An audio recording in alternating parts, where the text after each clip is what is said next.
Hello, welcome to Washington Talk. I'm Young-Kyo Kim. It's been more than 10 days since a South Korean civilian was shot dead by North Korean troops. So far, South and North Korea have not taken any visible steps to launch an investigation into the incident. And after sending a formal notice to Seoul, Pyongyang has not mentioned about the fatal shooting amid growing criticism from the international community over how it handled the South Korean individual who drifted into the North Korean territorial sea. We'll discuss these and more. Joining us today is Jean Lee, Director of the Korea Program at the Woodrow Wilson Center. Ms. Lee was the first Pyongyang bureau chief for the Associated Press. David Maxwell also joins us today. He is a senior fellow at the Foundation for Defense of Democracies. Mr. Maxwell was a planner for the United Nations Command and the ROK U.S. Combined Forces Command. Thank you so much for joining us today. Pyongyang has not taken any follow-up action after sending a formal notice in which it explained about the North Korean troops' killing of a South Korean civilian. Instead, North Korea warned of tensions, accusing South Korean operations that searched the body near the North Korean waters. This isn't the response we expect from North Korea, or is it? Why are they acting like this? Ms. Lee, can we start with you? I'm not so sure that we should be surprised by this. And it's quite possible that there have been some discussions internally. There was a party meeting that Kim Jong-un presided over just a few days ago, largely focused on what they call anti-epidemic work, and perhaps this was discussed as part of their anti-epidemic work. Internationally, though, and also I would say domestically, they're very focused right now on preparations for their upcoming Workers' Party anniversary on October 10th. So it's hard for me to imagine that we'll hear anything concrete until perhaps after that occasion. And then I think it's still very early on in how this incident is unfolding in terms of the diplomacy issue or the political issue between the two Koreas. Mr. Maxwell, your thought as well? Yes, I agree with Jean. I think we shouldn't be surprised by North Korean action. While I don't think that Kim Jong-un ordered this specific murder, but I do think that the rules and the procedures that they have in place to defend against COVID and really to defend against any kind of infiltration into the North, is par for the course. I mean, it's really in keeping with what North Korea is doing. We've read reports that they've issued shoot-to-kill orders on the border with China. So it is, to me, completely in accordance with the nature of the regime and how it acts to commit this kind of murder. Their reaction, I think, is par for the course. I don't think that they will agree to any kind of joint investigation. North Korea does not act as a responsible member of the international community, and they're demonstrating that in this incident. Is there any way Seoul can get the proper level of cooperation or even any kind of cooperation? Well, I don't think so. And although this incident probably wasn't planned, I think they are planning on how to exploit it. And somehow they are going to try to extract concessions from South Korea because they really believe that President Moon is so focused on engagement and peace that he is willing to make concessions in order to pursue that. When really, in reality, North Korea has no intention to even meet South Korea halfway. Mm-hmm. And Ms. Lee, your thought? If handled carefully, this could perhaps provide an opening, but we have to remember that it means that there was a sacrifice of a life, a person, a South Korean citizen who was not rescued, who was sacrificed in perhaps for a larger cause. And so we shouldn't forget that while the larger picture of perhaps using this as an opportunity for diplomacy is promising, failing to push back and failing to defend a citizen or protect your people has larger ramifications as well. South Korean military began mobilizing its vessels and aircrafts in search of the body of the South Korean civilian. However, there are criticisms over how the military had initially responded to the incident. Some say the military could have prevented the whole incident from taking place, as it knew all along a South Korean man was floating into the North Korean territory. Mr. Maxwell, was the military response adequate? Well, it's difficult to say. We just don't know the detail. So it's difficult to really analyze the situation without knowing the exact timeline. But I will say, in the South Korean Navy's defense, that it's very hard to find a person afloat at sea, and so it depends on when they learned of this. Did they have ships in the area? Were they able to react to this in time? So I think that it was very difficult to conduct a military operation to rescue this person in these circumstances. What is more troubling, I think, is the fact that there was a known incident, and what was the reporting all the way back to the Blue House, and then the timing with President Moon's speech at the UN General Assembly. I think that's really more troubling than the military reaction, although, again, we need to know more details about what the military, in fact, what actions it did, in fact, take. Mm-hmm. Mr. Maxwell, let me ask you one more question. South Korean military is believed to have garnered the knowledge of this incident by intercepting North Korea's radio communications. How reliable is this as a means of gaining information? Is there anything that the South Korean military could have done in response to this to save the South Korean men from being killed? Well, signals intelligence is very important, and countries invest a lot of resources into developing signals intelligence and to be able to intercept the adversary's radio and telephone communications. However, it is not magic, and it takes analysis and interpretation, especially if the adversary is speaking cryptically, using code words, and the like. Mm-hmm. Ms. Lee, I want to hear your insight as well. As a journalist, you've been covering the Korean Peninsula for long. How do you assess the method that South Korea gains its information from North Korea? I would hope, and if we're referring to intelligence, I would hope that the United States and South Korea have robust intelligence methods. I'm perfectly fine not knowing the details because I think that for security reasons that has to be quiet. But I think what this does is, aside from intelligence, what this does is remind us again that when we don't have good communications with the North Koreans, when those communication channels are cut, it makes it very difficult to respond or exchange information the way two normal countries would when there's a citizen in their waters. And so it means that North Korea is able to control the narrative, shape the narrative of any information coming out of North Korea. With this particular incident, I think it's still very early on in the investigation. There's a lot we don't know. There's a lot we're not going to know. This incident shed light on how the North Korean regime deals with human rights.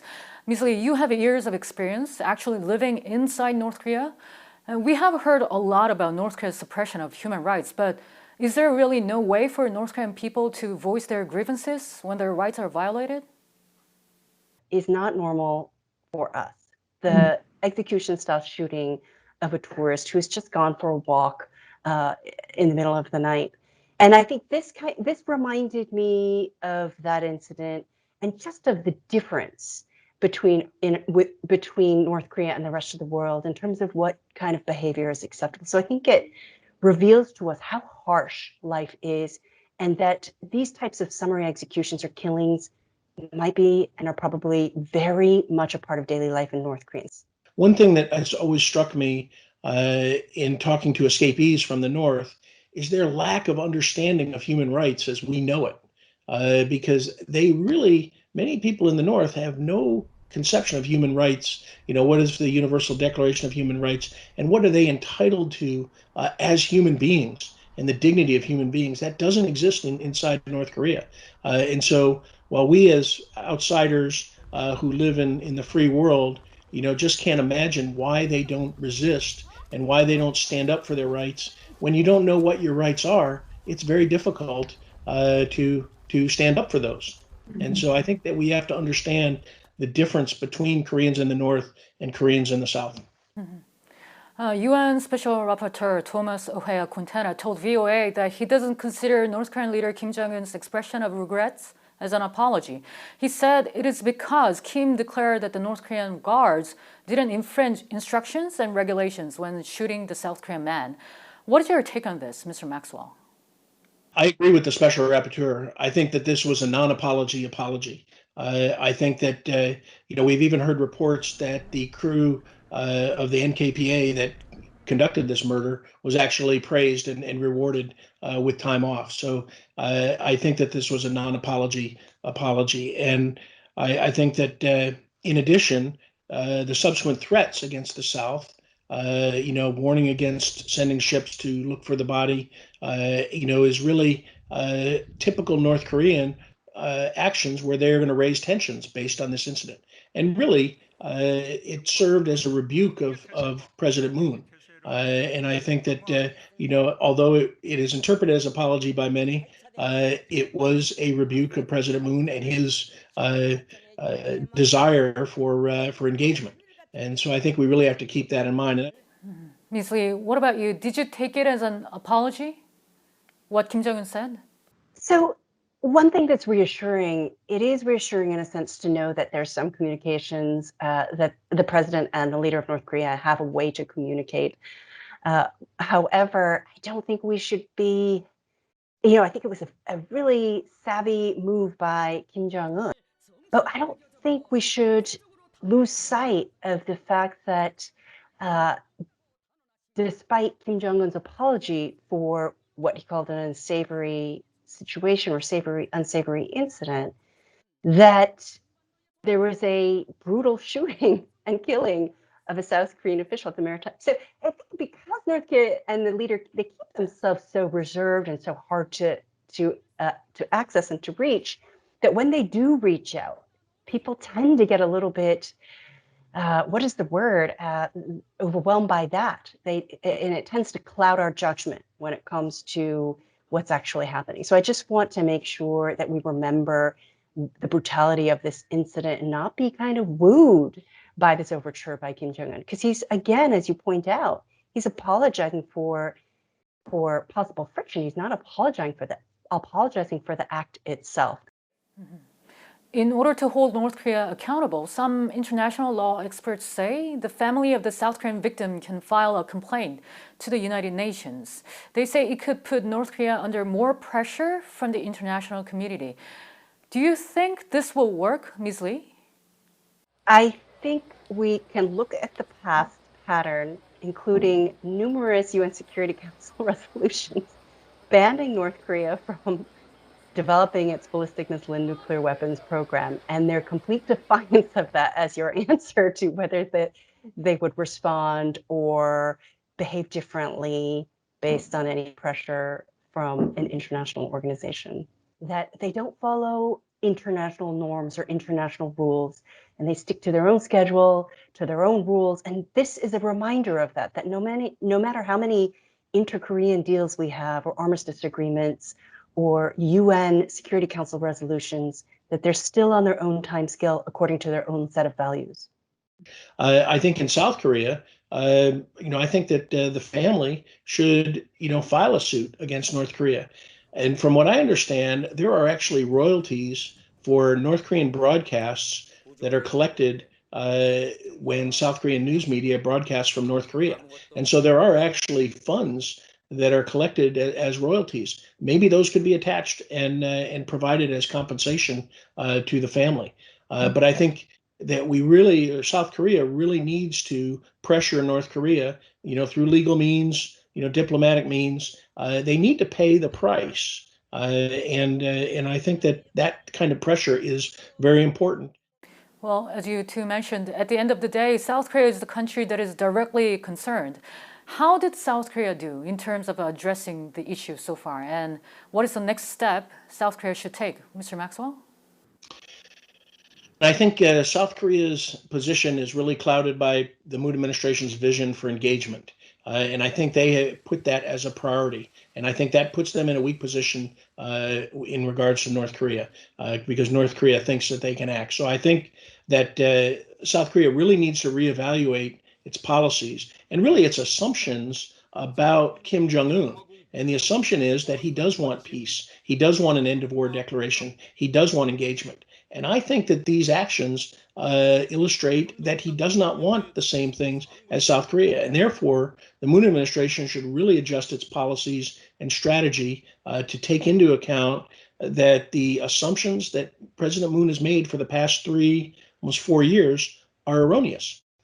the fact that there wasn't a stronger response from the South Koreans will have a kind of lasting effect and repercussion as well, and feed into exactly what David Maxwell is talking about. The North Koreans are always pushing to the boundaries to see how far they can go with South Korea, and there has to be some pushback on the South Korean side as well.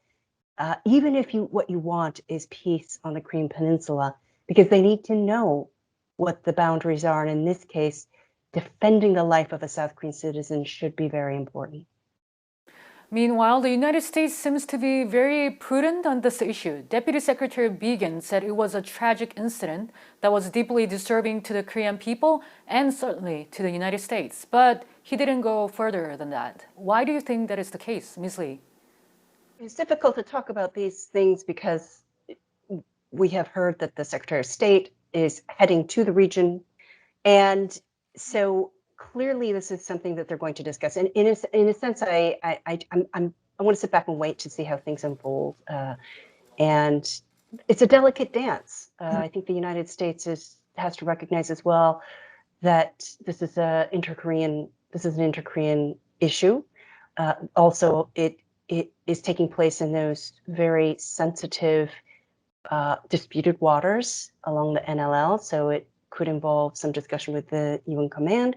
It's just very complicated. And so I think there's a diplomatic dance between the United States and South Korea as well in US involvement in this issue. And I think what this also really illustrates is that the alliance and the strength of the alliance is more important than negotiations with the North. I mean, we certainly want denuclearization. We certainly want peace on the peninsula. But North Korea's recalcitrance is what's preventing all of that. And so the strength of the alliance and preserving the alliance is most important. And so I think that's why the United States makes a statement that it does. But it is really consulting, because protecting the strength of the alliance must be paramount to ensure security on the Korean Peninsula. All right. Well, no progress is in sight between South and North Korea, the two countries directly involved in this unfortunate incident. And there's a growing possibility that the matter might be brought to the international stage.